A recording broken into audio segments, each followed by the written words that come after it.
Күндөрдүн биринде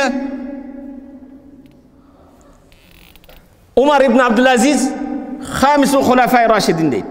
5-ci adilеттүү padişaların 5-cisi. Бирок санаганда бул 5-ci эмес. Бирок адилеттүүлүктө Абу Бакырдан кийин, Умардан кийин, Усмандан кийин, Алиден кийин 5-ci адилеттүү падиша ким экен? Umar ibn Abdülaziz. Hazreti Umar'dын невреси. Бул падишалыкка келгенде Muhammed ibn Ka'b el-Qardi lemma sa'ala Umar maga dedi adalettүүлүктү айтып бер dedi. Muhammed ibn Ka'b el-Qardi деген алымдан Тамылла maga adalettүүлүктү айтып бериң, мен бийликке келдим dedi. Бул ушундай dedi. Балким мени соцсеттер аркылуу Садыр Жапаров мырза угуп калар. Мындай dedi. Adalettүүлүк эмне деп сураганда алым Umar ibn Abdülaziz'e aytты. Ар бир сенден жашы улгайган, жашы улуу болгон адамдарды, мусулмандарды атам деп эсептегин. Аялдарын энем деп эсептегин. Ар бир сенден кичинелерин балдарым деп билгин. Сени менен теңдерин, теңтуштарын бир тууганым деп билгин. Ар бир кылмышкерди кылмышына жараша жазасын бергин. Ар бир кылмышкердин кылмышына жараша жазасын бергин.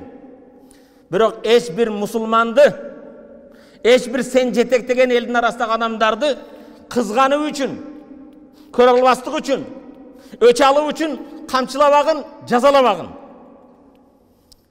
Өч алуу үчүн, жеке нафсың үчүн өч алуу бул дозокко алып бара турган жол. Урматтуу эл башкарам деген жетекчи. Мүлктүн, бийликтин уландысы кандай бекен болот десе адилеттүүлүк менен.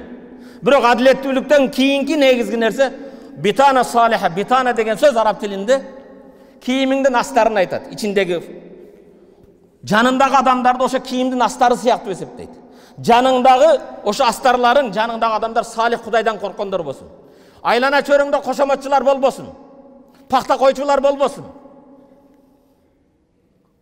Илимдүүлөрдүн сөзүн ук. Насаатка муктаж болгун. Улуулардын насаатыга кулак төшөгүн. Берген насаатка амал кылгын. Бул дин фа инна дин ад-дину насиха. Бул дин бул насаат кылуу. Чындыкка чакыруу. Ак жолго чакыруу, жаман жолдон тыюу. Ошондуктан ар бир жетекчи насаатка баарыбыз муктажбыз. Бирок эл башкарам дегендер насаатка муктажыраак болот. Анан насаат кылгандарды жаман көрбөш керек, жек көрбөш керек. Ошо кошоматчылардан коркуш керек. Көзүңө мактагандардан коркуш керек. Жаман кошоматчы илимдүүлөрдөн коркуш керек. Алар сени мактап, пахта коюп, туура эмес жолго алып барат.